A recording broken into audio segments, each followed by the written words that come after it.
Баршаңызға сәлем, сіздермен бірге Ақерке. Бүгін біз сіздермен өте дәмді әрі оңай жасалатын үй жағдайындағы чебуреки жасайтын боламыз. Қытырлақ, жұмсақ, сочный болып шығады. Барлықтарыңызға жасап көрулеріңізге кеңес беремін. Ең алдымен пиязымызды өте ұсақ мөлшерде тураймыз. Дәл видеода көрінгендей ұсақ әрі жіңішке қып тураймыз.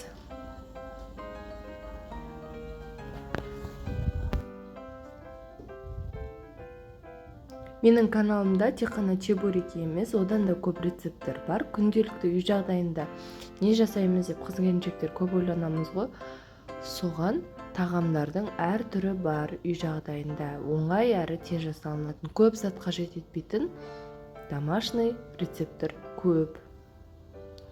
Сол үшін каналыма тіркеліп, қоңыраушаны басып қойыңыздар.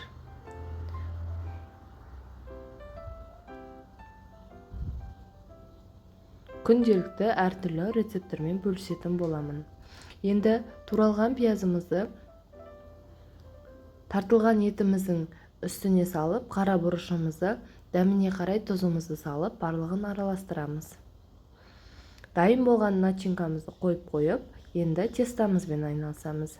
Мен тестамызды көріп тұрғандарыңызды елеп қойдым. Рецебін тестаның описанияға қалдырып кететін боламын. Видеоның астына. Неге өте жұмсақ теста шықты. Оны енді осылай біркелкі мөлшерде кесіп аламыз да дөңгелетіп қойып қоямыз.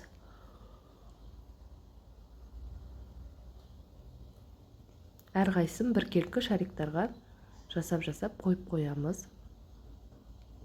5 минут тындырғаннан кейін барлығын жаятын боламыз.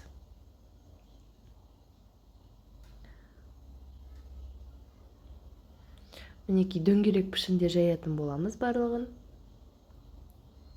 Барлығын бірден емес, әрине, бірінен соң бірін жаямыз да, сразу жасап отырамыз. Нанымыз өте жұмсақ болып шыққан. Қолыңызбен тартсаңыз уже қолмен де жайылатындай болып тұр. Мінекей дөңгелек немізге начинкамызды саламыз да тестамызға. Жан жағын жақсылап бекітеміз да. Мен шанышқының көмегімен айналасын жауып шықтым.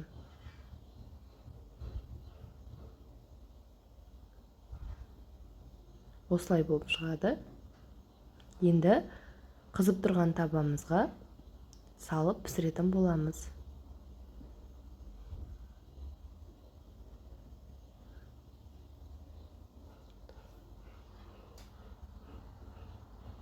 Жақсылап қуырамыз. Мінекей дәл осындай болып, әдемі алтын түстес болып қуырылып шығады. Ішінде еті піседі. Міндетті түрде уайымдамаңыздар.